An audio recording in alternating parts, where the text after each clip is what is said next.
السلام علیکم، welcome to the عبداللہ شو۔ آج ہمارے ساتھ موجود ہیں بہت زبردست شاعر ماسٹر حنیف مسعود صاحب۔ السلام علیکم سر جی۔ وعلیکم السلام۔ کیا حال ہے سر؟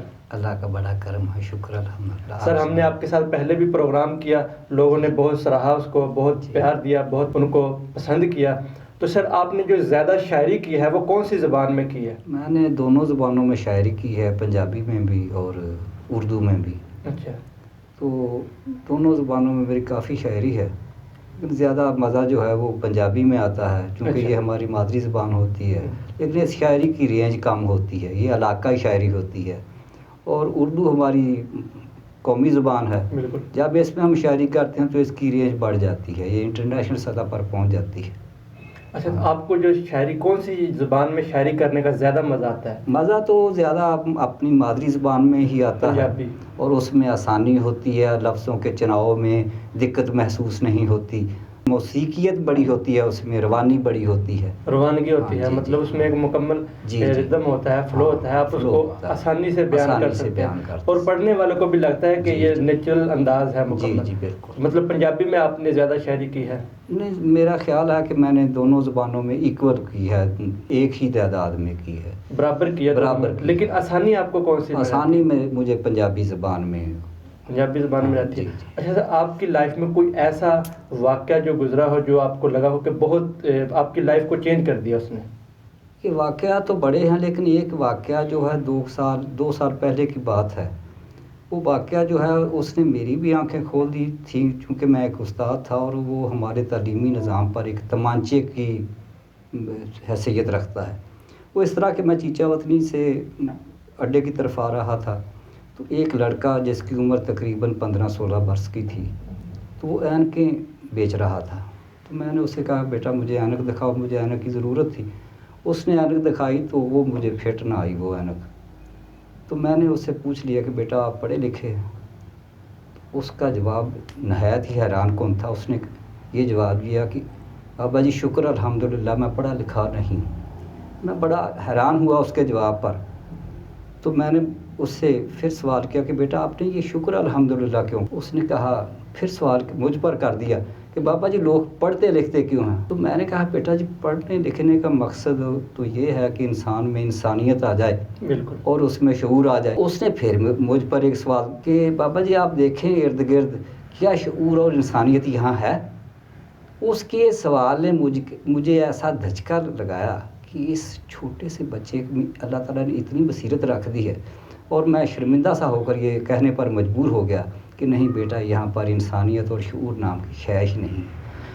تو اس نے پھر کہا تو بابا جی پھر پڑھا کیوں جائے؟ تو میں لاجواب ہو گیا، سر چکرا رہا تھا کہ اس لڑکے میں اتنا شعور ہے کہ یہ ہمارے لاکھوں پڑھے لکھے بچوں سے اچھا ہے، اور یہ ہمارے تعلیمی نظام کا بھی ایک نقص ہے کہ ہم پڑھے لکھے لوگ تو پیدا کرتے ہیں لیکن شعور اور انسانیت پیدا نہیں کرتے۔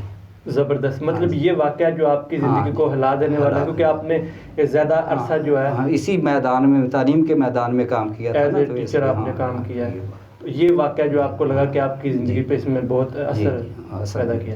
موسٹلی لوگ پنجابی میں شاعری سننا آپ کی پسند کرتے ہیں، لیکن آپ کو جو مزہ زیادہ آتا ہے وہ کون سی زبان میں شاعری کرنے کا؟ مزہ تو جب آدمی لکھتا ہے نا دونوں زبانوں میں آتا ہے، لیکن یہ فرق ضرور ہے کہ مادری زبان میں ذرا دلچسپی ہوتی ہے، اس کو سمجھنے والے ارد گرد کے ماحول کے لوگ زیادہ ہوتے ہیں۔ تو اردو میں جب ہم شاعری کرتے ہیں تو پھر وہ ارد گرد کا ماحول چونکہ ان پڑھ ہوتا ہے، لہٰذا ہم ان کو سنا نہیں سکتے، نہ وہ سمجھ سکتے ہیں، وہ پڑھے لکھے ماحول میں جا کر ہم ان کو سناتے ہیں۔ اس لیے ان کو اپنے علاقے کے لوگوں کو سمجھانے کے لیے، ان تک پہنچنے کے لیے تو آپ پنجابی شاعری۔ سر آپ نے اپنی اسٹوڈنٹ لائف بھی گزاری ہے، بچوں کو پڑھایا بھی ہے، تو کوئی ایسا استاد جو آپ کو لگا کہ یہ جو استاد ہے نا ان سے میں اتنا انسپائر ہوتا ہوں اور ان سے سیکھتا ہوں؟ ویسے تو جتنے بھی استاد ہوتے ہیں ان سے بندہ انسپائر ہوتا ہے، سیکھتا ہے، لیکن کوئی ایک ایسا استاد ہوتا ہے بندہ کہتا ہے کہ یہ میرے مینٹور ہیں، میرے استاد ہیں، میرے محسن ہیں، کوئی استاد جنہوں نے مجھے پڑھایا وہ قابل تعریف ہیں، لیکن ان میں سے ایک استاد صاحب ماسٹر نعمت علی صاحب جو میرے پرائمری کے استاد تھے، انہوں نے میری زندگی پر بہت ہی اچھا اثر مرتب کیا اور مجھے جینے کے طریقے سکھائے، تو ان کو میں نہیں بھول سکتا۔ اللہ ان کو کروٹ